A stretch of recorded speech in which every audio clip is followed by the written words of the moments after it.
Hello friends and welcome to my channel Saumyakant learning. जैसे कि पिछले वीडियो में मैंने आपसे कहा था कि अब इस वीडियो में एक मेरा बहुत ही फेवरेट टॉपिक आएगा जो कि है ईटीएफ। हमारे देश में बहुत कम लोगों को ईटीएफ के बारे में पता है, लेकिन यूएस में और अदर कुछ फॉरेन कंट्रीज में ईटीएफ की ट्रेडिंग बहुत ज्यादा होती है। वहाँ वॉल्यूम बहुत ज्यादा है। तो हमारे देश में इसका वॉल्यूम बहुत कम, लेकिन ये एक ऐसा चीज है जो आपको एक बास्केट की तरह स्टॉक्स दे देता है। तो चलिए, ज्यादा समय ना वेस्ट करते हुए हम आगे बढ़ते हैं कि ईटीएफ एक्चुअली होता क्या है। ईटीएफ का फुल फॉर्म है exchange traded fund.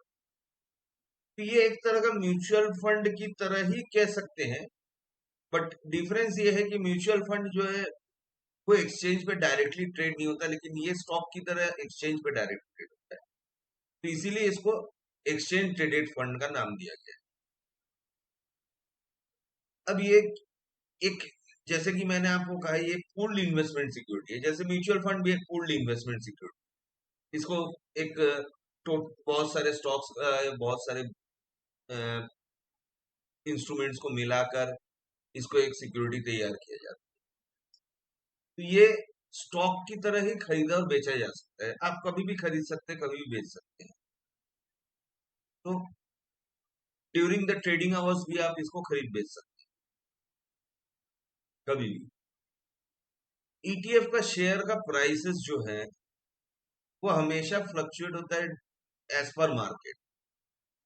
Market hours में वो फ्लक्चुएट होते रहते हैं अकॉर्डिंग टू द वॉल्यूम। ये भी बात ध्यान में रखिएगा कि ये फ्लक्चुएट तभी होता है जब इसमें वॉल्यूम आए। हर ईटीएफ में हमेशा वॉल्यूम नहीं रहता है। तो इसीलिए अकॉर्डिंग टू द वॉल्यूम ये मार्केट में फ्लक्चुएट होता है। लेकिन ये म्यूचुअल फंड से अलग कैसे, हम इसके बारे में भी आज डिस्कस करेंगे। अब म्यूचुअल फंड में एक चीज होता है एक्सपेंस रेशियो, जो यहाँ पे बहुत कम होता है, या बिल्कुल ही नॉमिनल या नेग्लिजिबल होता है, जो आपको पता भी नहीं लगेगा, दिखेगा भी नहीं एक्सपेंस। लेकिन म्यूचुअल फंड का एक्सपेंस रेशियो आपको दिखेगा, आपकी नजर में आएगा, क्योंकि उसका एक्सपेंस रेशियो थोड़ा ज्यादा ही होता है। और कुछ ईटीएफ में ब्रोकर कमीशन भी शायद कम होता है कुछ कंट्रीज में। हमारे कंट्री में ऐसा नहीं है फिलहाल, लेकिन कुछ में शायद है। तो ये ईटीएफ का एक बेनिफिट। अब एक चीज मैं आपको बता दूं यहाँ पे कि ईटीएफ स्टॉक की तरह ट्रेड होता है, लेकिन वो स्टॉक नहीं है। ईटीएफ पूल इन्वेस्टमेंट है, लेकिन ये म्यूचुअल फंड नहीं है। ये होता है ईटीएफ। ईटीएफ एक अलग तरह का इंस्ट्रूमेंट होता है। अब उसके बारे में और थोड़ा डिटेल्स में जानते हैं। अब ये ईटीएफ कितने तरह के होते हैं। पहला एक ईटीएफ होता है पैसिव ईटीएफ। पैसिव ईटीएफ होता है एक इंडेक्स का ईटीएफ, या पैसिव किसी भी इंडेक्स का ईटीएफ होता है। जैसे निफ्टी 20 हो गया। निफ्टी 20 एक पैसिव ईटीएफ है, क्योंकि वो निफ्टी के इंडेक्स को ट्रेड कर रहा है। निफ्टी के जो 50 शेयर्स हैं उसको पूरी तरह से ट्रेड कर रहा है। एक होता है active ETF. Active ETF index को डायरेक्टली ट्रेड नहीं करता है, लेकिन ये स्टॉक के पूल को या बास्केट को आप बोल सकते हैं, उसको ट्रेड करता है। इसमें कभी पोर्टफोलियो मैनेजर्स भी होते हैं, तो इसके थोड़ा से एक्सपेंस रेशियो शायद ज्यादा भी हो सकता है। कई बार ये थीमेटिक ईटीएफ ईटीएफ भी होते हैं, या फिर कोई सेक्टरल इंडेक्स का भी होता है, या फिर कुछ क्रिएटेड सेक्टर्स भी कह सकते हैं आप, या फिर क्रिएटेड इंडस्ट्री बेस्ड भी होता है। तो इस तरह के ईटीएफ होते हैं जो एक्टिवली मार्केट में जो स्टॉक्स अभी ट्रेड कर रहे हैं उसके बेस पे इसको क्रिएट किया जाता है। ईटीएफ बेसिकली क्या होता है, क्रिएट होता है। जैसे हमारे एएमसी कंपनीज हैं। एएमसी शायद आपको प्रीवियस वीडियो में आपने आपने देखा होगा। तो अभी से मैं शॉर्ट फॉर्म्स यूज करूँ ताकि आप मार्केट के लैंग्वेज से वाकिफ रहे। तो एएमसी कंपनीज जो है, और अगर ये शॉर्ट फॉर्म आपको नहीं आता है तो प्लीज मेरा पिछला वीडियो देख लीजिएगा। तो एएमसी कंपनीज जो है ये ईटीएफ बनाती है, जैसे म्यूचुअल फंड भी एएमसी कंपनीज बनाती है, वैसे ही ईटीएफ भी ये बनाती है। जैसे मोतीलाल ओसवाल हो गया, फिर आपका निपॉन हो गया, एचडीएफसी सिक्योरिटीज हो गया, एसबीआई हो गया, ये सब ईटीएफ भी बनाते हैं, म्यूचुअल फंड्स। तो एक्टिव ईटीएफ होता है वो जो इंडेक्स में ट्रेड डायरेक्टली नहीं करता, लेकिन जैसे CPSC ETF, CPSC ETF ETF होता है, वो बेसिकली जो गवर्नमेंट के शेयर्स हैं, कॉर्पोरेट गवर्नमेंट के शेयर्स हैं, उसके बेस पे पीएसयू सेक्टर्स पे, बेसिकली मेजरली पीएसयू सेक्टर्स पे ट्रेड करता है। तो एक होता है बॉन्ड ईटीएफ, ये जनरली उन जो हमारे कॉर्पोरेट बॉन्ड है, सोवरेन गोल्ड बॉन्ड्स, ये सब बॉन्ड्स हैं, कुछ गवर्नमेंट बॉन्ड्स, लोकल बॉन्ड्स, कहीं कई जगह है, हमारे देश में नहीं है लोकल बॉन्ड्स, स्टेट बॉन्ड्स, लेकिन कई कंट्रीज में है। तो ये उसके परफॉर्मेंस के बेस पे ये ट्रेड। अच्छा, एक चीज और है, आप वीडियो के एंड तक अगर आप इसको देखेंगे तो मैं आपको आज एक चीज, बहुत बड़ा चीज आपको दिखाऊंगा कि ईटीएफ और इंडेक्स में क्या फर्क है। एक चीज होता है, उसके बाद होता है एक स्टॉक ईटीएफ। स्टॉक ईटीएफ क्या होता है? एक सिंगल इंडस्ट्रियल सेक्टर को, जैसे फार्मा बीज हो गया, आईटी बीज हो गया, ये सब क्या होता है? स्टॉक ईटीएफ होता है। ये पर्टिकुलर सेक्टर को ट्रेड करते हैं, आईटी सेक्टर को या फार्मा सेक्टर को, ये पर्टिकुलर एक इंडस्ट्रियल सेक्टर को ही ट्रेड करते हैं, तो स्टॉक ईटीएफ होते हैं। ये बहुत ज्यादा डाइवर्सिफाइड होते हैं, लेकिन ये लिमिटेड टू वन सेक्टर, जबकि active ETF diversified to several sectors भी हो सकते हैं। एक होता है इंडस्ट्री और सेक्टर ईटीएफ। ये इंडस्ट्री और सेक्टर ईटीएफ सेम इसी तरह का होता है जो हमने स्टॉक ईटीएफ देखा है, वैसे ही होता है ऑलमोस्ट। एक होता है कॉमोडिटी ईटीएफ, जैसे गोल्ड हो गया, सिल्वर हो गया, सिल्वर बीज हो गया, गोल्ड बीज हो गया, गोल्ड आई ईटीएफ हो गया, सिल्वर आई ईटीएफ हो गया। वैसे बहुत सारी ईटीएफ ऐसे भी हैं जो कॉमोडिटी को में ट्रेड करते हैं। अब कॉमोडिटी के ईटीएफ का एक बेनिफिट है, इसको हम हेज करने के लिए यूज करते हैं। जनरली क्या होता है, मैं आपको एक ऑब्जर्वेशन बता देता हूँ। जनरली क्या होता है, अगर मार्केट में फॉल आता है तो आप देखेंगे कि गोल्ड का प्राइस या सिल्वर का प्राइस बढ़ता है, ये इनवर्सली प्रोपोर्शनल होके चलता है। तो इसीलिए कमोडिटी ईटीएफ्स को हम हेजिंग के लिए यूज करते हैं। मार्केट जब चढ़ता है तब वो गिरता है, जनरली होता है, हमेशा नहीं। तो इसीलिए इसको हेजिंग के लिए यूज किया जाता है। अब आप पूछेंगे कि हेजिंग क्या होता है? हेजिंग वो चीज है, अगर ये आपका एक सेफ्टी टूल है, हेजिंग एक सेफ्टी टूल के लिए यूज किया जाता है इस टर्म को।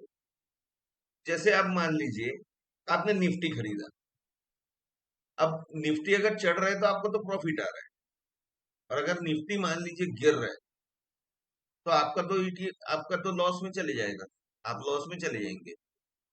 उसको आप बैलेंस करने के लिए, ताकि आप लॉस में ना जाए, उतना क्वांटिटी का आप कमोडिटी में या किसी और हेजिंग टूल्स, आगे हम जैसे स्ट्रेटेजीज के बारे में डिस्कस करेंगे जब, तब और अच्छे से हेजिंग आपको समझ में आएगा कि हम जैसे बाइंग सेलिंग जो करते हैं, तो ऑप्शन ट्रेडिंग में उसमें डिस्कस करेंगे तो और अच्छे से हेजिंग आएगा। लेकिन बेसिक हेजिंग में आपको समझा दे रहा हूं कि अगर कोई चीज चढ़ रहा है और उसके ऑपोजिट में कोई चीज गिर रहा है, तो हमारे पास अगर गिरने वाला है तो हम चढ़ने वाले में हेज कर लेते हैं, ताकि हमारा पोर्टफोलियो बैलेंस्ड रहे।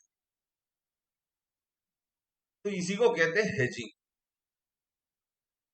अब एक होता है currency ETF. Generally currency ETF हमारे इंडिया में नहीं है, लेकिन ये पेयर ऑफ करेंसी, जैसे US dollar to Indian rupees, British pound to Indian rupees, इस टाइप से येन टू इंडियन रुपीस, इस टाइप से पेयर्स को ट्रेड करता है। जैसे हम कई बार देखते हैं यूएस डॉलर का प्राइस बढ़ गया, तो यूएस डॉलर इंडियन रुपीस के कंपैरिजन में प्राइस बढ़ता है, इसलिए ये पेयर में चलता है। जब भी करेंसी का ट्रेडिंग होता है वो पेयर में चलता है।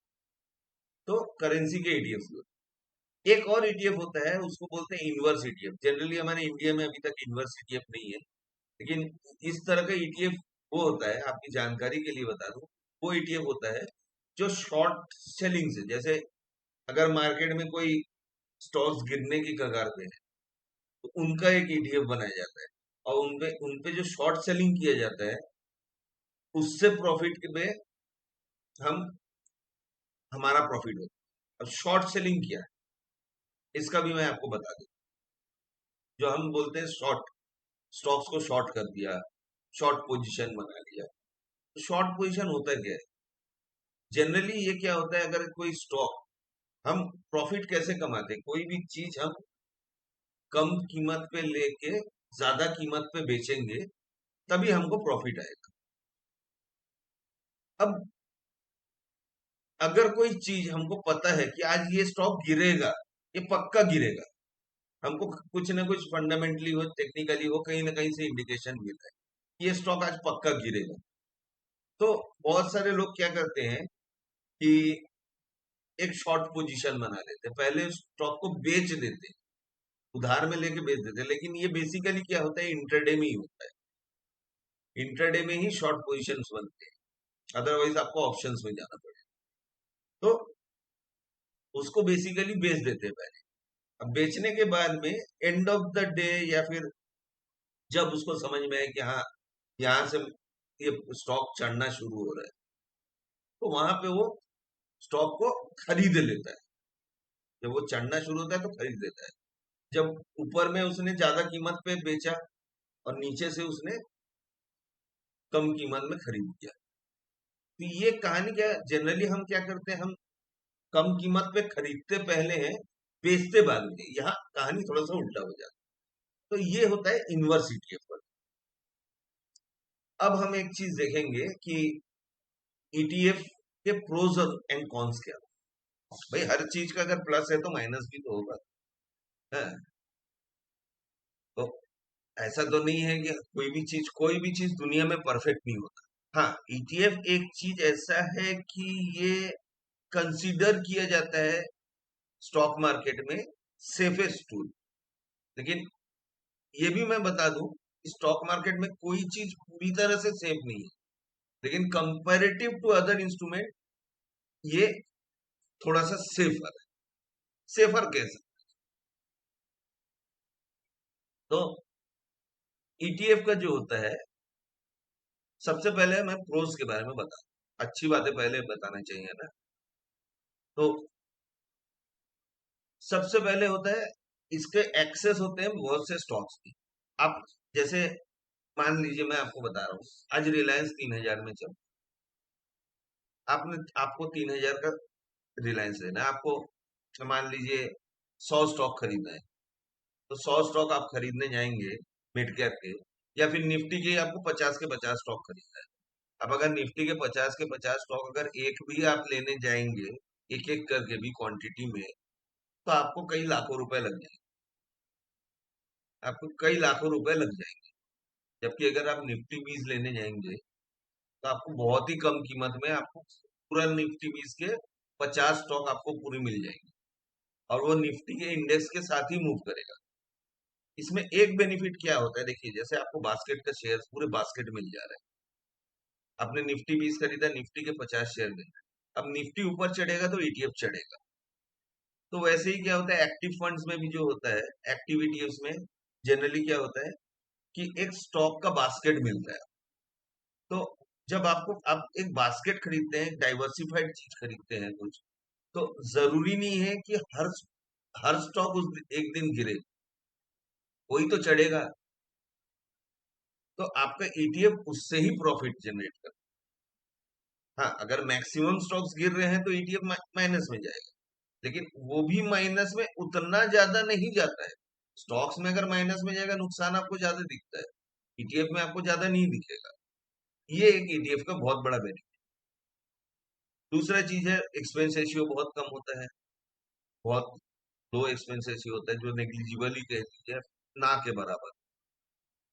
फिर आपका डाइवर्सिफाइड रहता है, इसलिए आपका रिस्क मैनेजमेंट मजबूत रहता है, आपका रिस्क कम रहता है इसमें।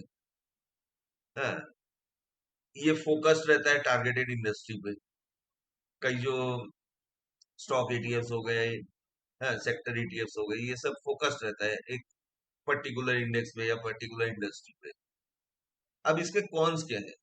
तो एक्टिवली मैनेज ईटीएफ्स के थोड़े से फीस जो है हायर होते हैं, क्योंकि उसमें एक फंड मैनेजर चाहिए होता है भाई, वो बार बार डाइवर्सिफाई करता है आपका ईटीएफ। तो इसलिए वो फंड मैनेजर चाहिए जिसको अच्छा नॉलेज हो। तो इसलिए क्या होता है भाई, अब फंड मैनेजर तो आपके लिए फ्री में काम नहीं करेगा, तो कुछ फीस चार्ज करेगा, तो इसके फीस थोड़े से ज्यादा होते हैं। दूसरा चीज है, कई ईटीएफ एक सिंगल इंडस्ट्री पे फोकस कर जाते हैं। मान लीजिए आपने फार्मा ईटीएफ ही सिर्फ, तो फार्मा इंडस्ट्री ईटीएफ, आपका फार्मा, अगर आप सिर्फ फार्मा इंडस्ट्री ईटीएफ ले रहे हैं तो आपका सिर्फ फार्मा सेक्टर पे ही फोकस रहेगा। आईटी में क्या हो रहा है आपको नहीं पता, बैंकिंग में क्या हो रहा है नहीं पता आपको, मेटल में क्या हो रहा है नहीं पता आपको, ऑटो में क्या हो रहा है नहीं पता, आपको सिर्फ फार्मा में फोकस हो जाएगा। तो इसीलिए क्या है, ईटीएफ का भी डाइवर्सिफाई करना चाहिए। वो हम आगे आगे धीरे धीरे जब स्ट्रेटेजीज पे बात होगी, तब मैं आपको बताऊंगा कि कैसे ईटीएफ पे भी हम स्ट्रेटेजी बना सकते हैं। आज एक छोटा सा आपको स्ट्रेटेजी में देके जाऊँ, एक छोटा सा स्ट्रेटेजी, बहुत अच्छा स्ट्रेटेजी है, आप ट्राई करके देख सकते हैं वो। लेकिन वो मेरा कोई रिकमेंडेशन नहीं होगा, आपके नॉलेज के लिए है। आप बैक टेस्ट कीजिए, देखिए, आप सोचिए उसके बारे में, फिर ही ट्राई कीजिए। अब वॉल्यूम, अब एक और पॉइंट ये है कि इंडिया में जैसे वॉल्यूम बहुत कम है, बहुत कम लोगों को पता है। तो किसी को भी आप जाके पूछिए, रास्ते में जाके पूछिए, भाई ईटीएफ में इन्वेस्ट करता हूँ मैं, ईटीएफ क्या होता है, पहला क्वेश्चन यही करते हैं लोग। बहुत ही कम लोगों को पता है ईटीएफ के बारे में। तो इसीलिए क्या होता है, लिक्विडिटी हिंडर कर जाती है, वॉल्यूम नहीं है ईटीएफ में, लिक्विडिटी हिंडर कर जाती है। अब इसकी एक खासियत मैं आपको बता देता हूँ ईटीएफ का। जनरली जो बड़ी बड़ी कैपिटल कंपनीज, जो बड़े बड़े ऑपरेटर्स कह लीजिए, या फिर F I S D I S कह लीजिए, जनरली ये क्या करते हैं, ये जो पोजीशंस बनाते हैं ना, उसको हेज करने के लिए ईटीएफ, और ईटीएफ सेल भी करते हैं। तो ईटीएफ उनके लिए हेजिंग टूल भी रहता है। हेजिंग मैंने आपको अभी थोड़ी देर पहले बताया। अब हम देखते हैं कि स्टॉक, ईटीएफ और म्यूचुअल फंड का, ये तीनों में डिफरेंस क्या है, तीनों में डिफरेंस क्या है जा रहा है। ईटीएफ एक वो फंड है जो आपको इंडेक्स में ट्रेड होता है, बास्केट ऑफ सिक्योरिटीज के साथ। म्यूचुअल फंड पूल इन्वेस्टमेंट है, जो बॉन्ड, इंस्ट्रूमेंट, सिक्योरिटीज पे ट्रेड होता है। और स्टॉक एंड सिक्योरिटीज जो है वो रिटर्न बेस्ड, मतलब उस कंपनी का पर्टिकुलर परफॉर्मेंस के बेस पे उसमें आपको रिटर्न मिलता है। तो ये, इसमें जो है ईटीएफ में आपका रिटर्न मिलता है इंडेक्स के बेस पे, या फिर सेक्टर, या फिर जिसमें जिसका ईटीएफ है। म्यूचुअल फंड का भी ऑलमोस्ट सेम है। अब अगला चीज है आपका, जो ईटीएफ के प्राइसेस है, ईटीएफ के प्राइसेस जो होते हैं वो जनरली उस सेक्टर या उस इंडेक्स के नेट वैल्यू पे, नेट एसेट वैल्यू के बेस पे उसका प्राइस आता है। म्यूचुअल फंड का जो प्राइस है वो भी ऑलमोस्ट सेम है, उसी सेक्टर या उसी थीम या उसी इंडस्ट्री के बेस पे वो आता है, जिसका ईटीएफ या म्यूचुअल फंड। स्टॉक का एक्चुअल परफॉर्मेंस के बेस पे, उस कंपनी के एक्चुअल परफॉर्मेंस के बेस पे। ईटीएफ मार्केट में रेगुलर आवर्स में ट्रेड होता है, जैसे स्टॉक्स होते हैं। लेकिन म्यूचुअल फंड जो होता है, यहाँ एक म्यूचुअल फंड में डिफरेंस है, म्यूचुअल फंड का एनएवी आता है, ईटीएफ के प्राइस होते हैं, म्यूचुअल फंड का एनएवी होता है।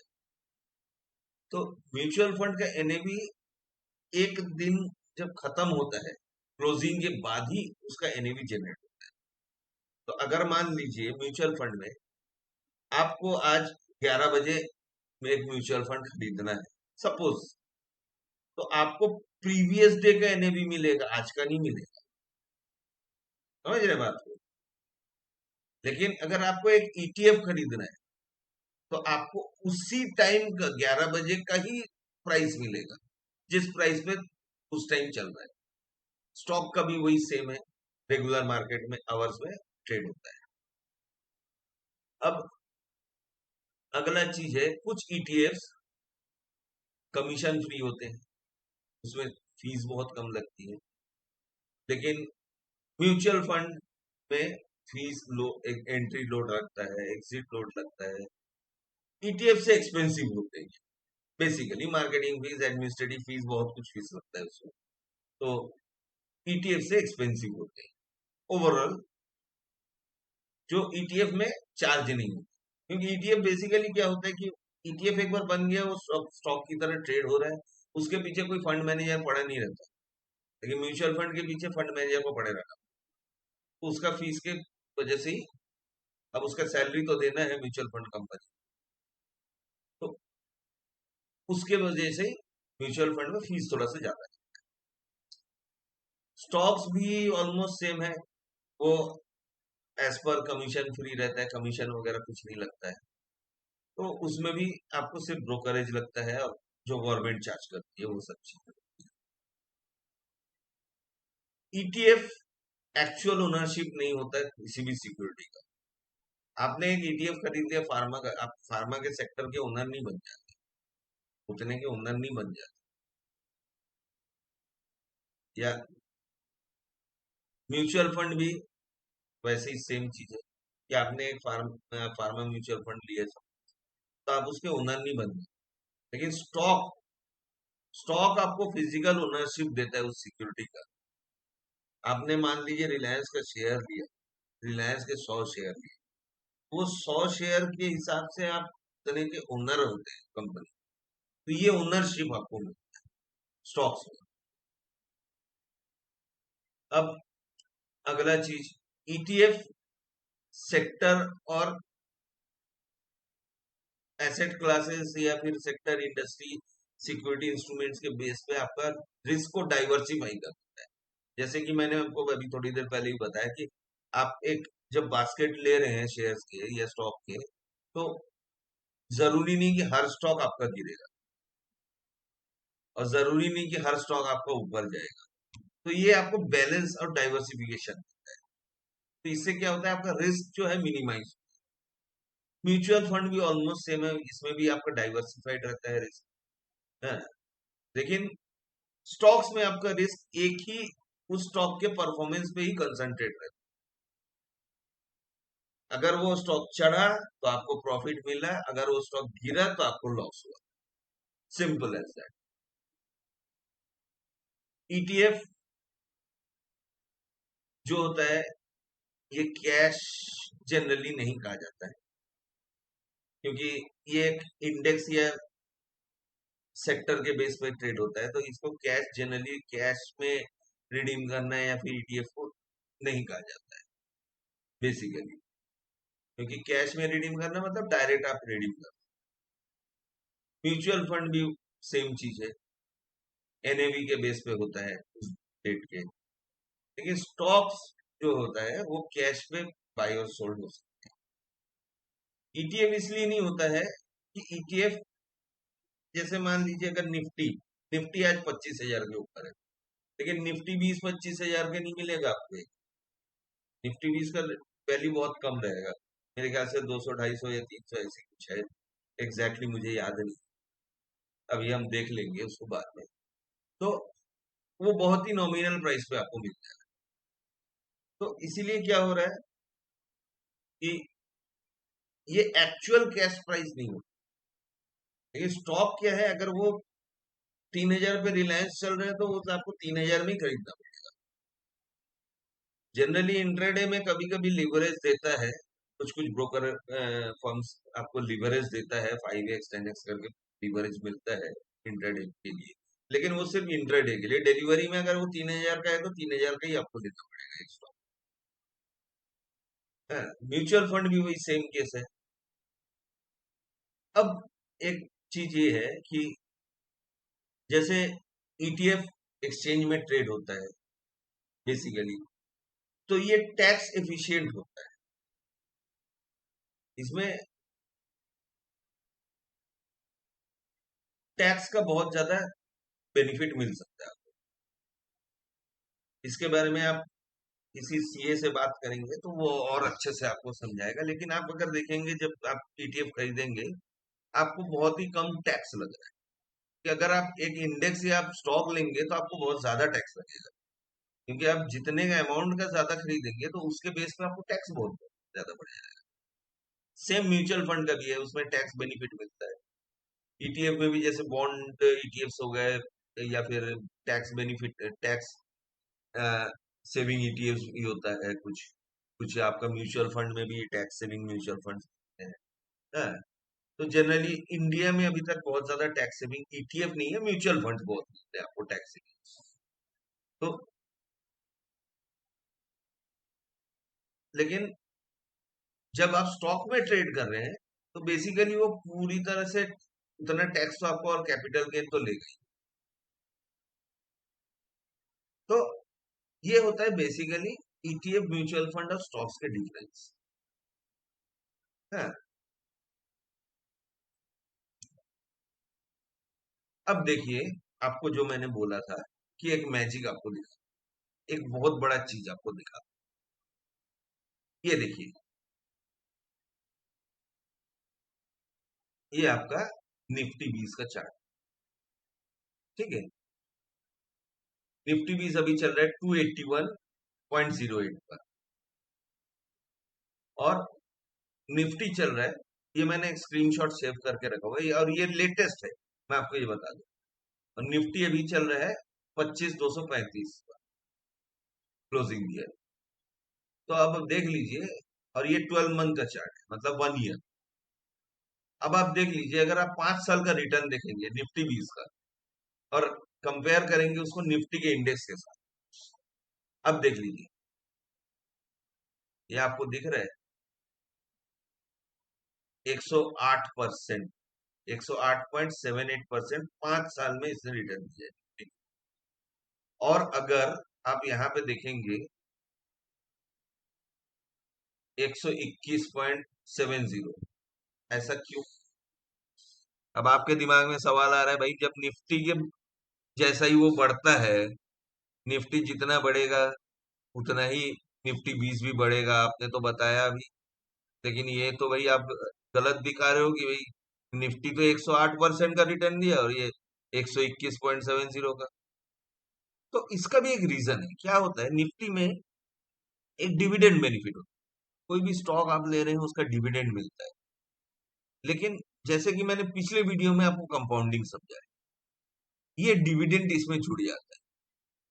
ये डिविडेंड जो है ना निफ्टी का, यहाँ जुड़ जाता है निफ्टी 20 में। हाँ, तो ये जब डिविडेंड आपका जुड़ जाता है तब वो आपको मिल जाता है,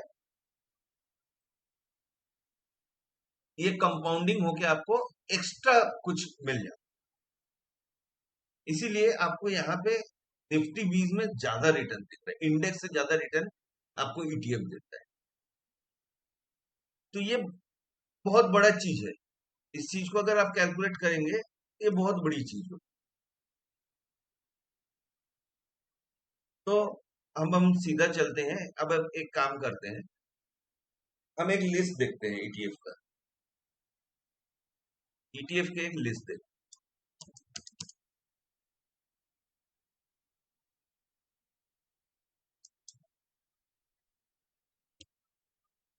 अब हम थोड़ा सा एक ईटीएफ का लिस्ट को देखेंगे। मैंने कुछ इसमें से निकाल के रखा हुआ है, पूरा निफ्टी का।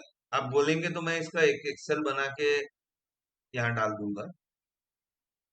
तो ये पूरे निफ्टी का ईटीएफ का लिस्ट, एक मिनट देखिए, थोड़ा सा शायद इंटरनेट थोड़ा सा स्लो है, इसलिए लोडिंग का टाइम थोड़ा ज्यादा ले रहा है। अब देखिए, यहाँ से एनएसी में जितने ईटीएफ ट्रेड होते हैं उसके पूरी लिस्ट है। अगर आपको सर्च भी करना है, आप ईटीएफ लिस्ट इन इंडिया डालेंगे तो एनएसी का आपको साइट दिखेगा, वहां से आप डायरेक्टली जाके सर्च कर सकते हैं। तो देखिए,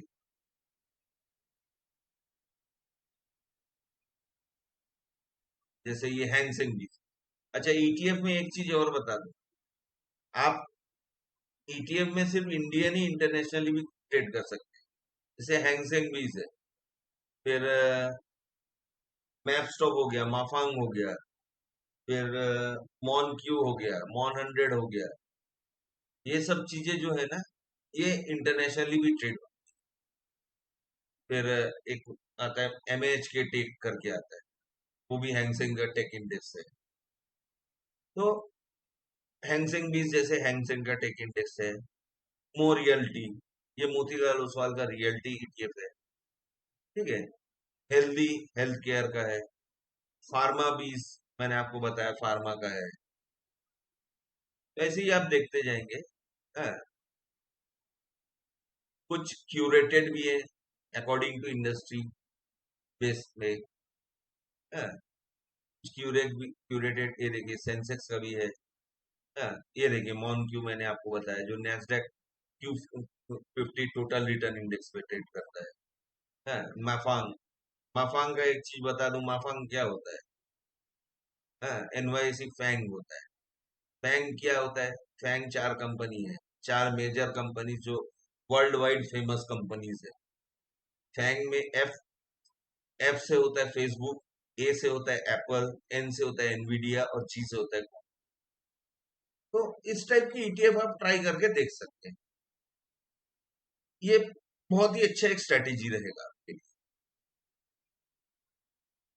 एक छोटा सा स्ट्रेटेजी मैं आपको दे रहा हूँ, ये मेरा जस्ट एक लर्निंग के पर्पज से है। आप ट्राई करके एक बार देख सकते हैं। एक ईटीएफ में आप एसआईपी कर सकते हैं। ये मुझे किसी से मिला है ये स्ट्रेटेजी, तो मुझे बहुत पसंद है ये स्ट्रेटेजी।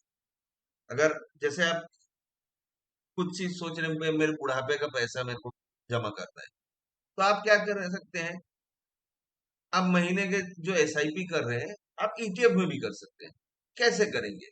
आप मान लीजिए, सपोज मैं बोल रहा हूँ आपको 20,000 रुपए, आप महीने का आप 20,000 रुपए इन्वेस्ट कर सकते हैं।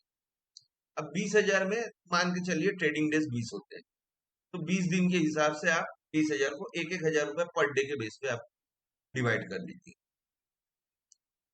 20,000 के बेस पे जितना बड़ा कैपिटल है उतने ज्यादा ईटीएफ आप रख सकते हैं। जैसे 20,000 के बेस पे आप 5 से 7 के, या फिर 5 से 7 आप मैक्स टू मैक्स ईटीएफ आप ले सकते हैं। जितना आप कैपिटल बढ़ाते जाएंगे महीने का, उस हिसाब से आप ईटीएफ भी बढ़ा सकते हैं, और कम कैपिटल पे और थोड़ा कम कर सकते हैं। बेसिकली क्या होता है, आप कोई भी, जैसे आप यहाँ से हम सबसे ज्यादा वॉल्यूम हम देख लेंगे, वॉल्यूम के बेस पे भी आप देख सकते हैं। यहाँ पे हम सबसे ज्यादा वॉल्यूम के बेस पे देखें, ये देखिए वॉल्यूम के बेस पे अगर लिक्विड लिक्विड केस, गोल्ड बीज, लिक्विड बीज, इस टाइप के ईटीएफ आपको वॉल्यूम के बेस पे मिलेगा। अब वॉल्यूम के बेस पे थोड़ा सा आप रिसर्च करके देख लीजिएगा किसमें रिटर्न जनरेट ज्यादा होता है। अब उस बेस पे आप, जैसे रिटर्न भी मैं आपको थोड़ा सा दिखा, जनरली कितना आपको रिटर्न तो ये मनी कंट्रोल में आपको ईटीएफ के मिल जाएंगे लिस्ट। ये देखिए एक सीपीएससी करके ईटीएफ आता है, जो मैंने आपको बताया है। सीपीएससी 3 महीने में 14% रिटर्न दिया है, 6 महीने में 29%, एक साल में 114%। है, इस टाइप से आपको रिटर्न देता है। तो आप जनरली क्या कर सकते हैं, आप मान लीजिए 5 ईटीएफ आपने सिलेक्ट कर लिया। अब रोज 3 बजे, 3 बजे मैं इसलिए बोल रहा हूँ कि मैंने आपको जैसे बोला एफआईएस वगैरह खरीदती है और बेचती भी है, हेजिंग के लिए यूज करती है। तो जनरली क्या होता है, जो 3 बजे के बाद ही वो बेचेंगे, तो उस समय क्या होगा, उसका प्राइस थोड़ा सा डाउन होता है। जब मॉर्निंग आवर्स में आप लेंगे तो उसका प्राइस थोड़ा सा हाई होता है। अगर आप थोड़ा सा ऑब्जर्वेशन को देखें, 3 बजे के बाद वो जब बेचेंगे तब उसका प्राइस थोड़ा सा चांसेस रहता है कि थोड़ा मतलब होल डे के हिसाब से थोड़ा सा कम पे मिले हमको। तो 5 ETF में आप देख लेंगे कौन सा सबसे ज्यादा गिरा है। ETF और स्टॉक में एक चीज मैं आपको बता दूं, एक डिफरेंस और है। हम ETF को जब लेते हैं, हम ETF जो गिरा हुआ है, जो जितना ज्यादा गिरा है उसको हम लेते हैं, क्योंकि ETF का एक कंसेप्ट क्या है, ETF कभी ना कभी तो वो ऊपर जाएगा, ये रहता है। ETF को ऊपर जाना ही है, हाँ। लेकिन स्टॉक हम कैसे कब लेते हैं, एक कंसोलिडेशन पीरियड के ब्रेकआउट पे हम स्टॉक को लेते हैं। वो चीज हम जब टेक्निकल एनालिसिस, कंसोलिडेशन क्या होता है टेक्निकल एनालिसिस में हम समझेंगे, है कि कंसोलिडेशन एक्यूमुलेशन क्या होता है, सब डिस्ट्रीब्यूशन, ये सब हम समझेंगे आगे चल। तो जान के मान के चलिए कंसोलिडेशन फेज है कि बहुत देर से एक ही जगह पे मार्केट मूव कर रहा है उस स्टॉक का, उसके बाद उसने एक ब्रेकआउट दिया, उस पोजीशन में हम स्टॉक को लेते हैं। देखिए, अगर गिरा हुआ स्टॉक आप लेते जाएंगे, वो गिरती छुरी पे हाथ रखने वाली बात हो जाती है, और गिरती छुरी के नीचे आप हाथ रखेंगे तो क्या होगा आपको तो पता ही है। अब गिरा हुआ स्टॉक का एग्जांपल ले लीजिए, यस बैंक। लोगों ने एवरेज करते गए, कई लोग थे, एवरेज करते गए, उसके बाद में क्या हाल हुआ आप समझ सकते हैं। तो वैसे ही मैं बता दूं, इस सिप का आप जो स्ट्रेटेजी है, आप रोज देखेंगे 5 स्टॉक्स में का एक वॉच लिस्ट बना लीजिए, 5 ETF का है, आप सिलेक्ट कर लीजिए जो आपको ETF पसंद है अच्छे से। तो वो सिलेक्ट करने के बाद में आप रोज उसको देखिए 3 बजे के बाद, अपने घड़ी में अलार्म लगा दीजिए, मोबाइल में अलार्म लगा दीजिए कि 3 बजे मुझे एक बार देखना ही है। अब जब आप देखेंगे तो देखेंगे कि जो ETF सबसे ज्यादा गिरा हुआ है, उसमें आप रोज 1,000 रुपए लगा, आज ये गिरा है इसमें 1,000, आज वो गिरा है उसमें 1,000। तो इस तरह से आप लगा सकते हैं और उसको लॉन्ग टर्म चलने दीजिए, तो आपको कंपाउंडिंग का भी बेनिफिट मिलेगा। तो उम्मीद करता हूँ कि, और आपको ETF के बारे में बहुत कुछ मैंने बताया आज, और कुछ अगर जानकारी चाहिए ETF के बारे में तो प्लीज कमेंट में लिखिएगा, मुझे बताइएगा। और अभी फिलहाल मैं कोई स्ट्रेटेजी बहुत ज्यादा दूंगा नहीं ETF के बारे में, हाँ। ETF के बारे में बहुत ज्यादा अभी कुछ कोई स्ट्रेटेजी पे हम नहीं जाएंगे, हम पहले सीख लेते हैं चीजों को कि क्या होता है। स्ट्रेटेजी तो हम उसके बाद में हम डिस्कस करेंगे, स्ट्रेटेजी हमारा एडवांस पार्ट में जाएगा। तो अभी स्ट्रेटेजी के बारे में हम डिस्कस नहीं करेंगे, हम पहले बेसिक्स को सीखेंगे। तो ये बेसिक और फंडामेंटल का एंड हो जाता है। अब आगे से उम्मीद करता हूँ अगर किसी के कोई डाउट्स ना रहे और मुझे और वीडियोस ना बनाने पड़े, तो हम टेक्निकल पे जाएंगे आगे इसके बाद। तो दोस्तों, अगर आपको वीडियो पसंद आया हो, अच्छा लगा हो, तो प्लीज लाइक कीजिए, जो नए लोग हैं प्लीज सब्सक्राइब कीजिए, और भी वीडियोस में ये पूरा लर्निंग का सीरीज में बना रहा हूँ, और भी वीडियोस में आपके लिए लाऊंगा। सो आज के लिए बस इतना ही, धन्यवाद।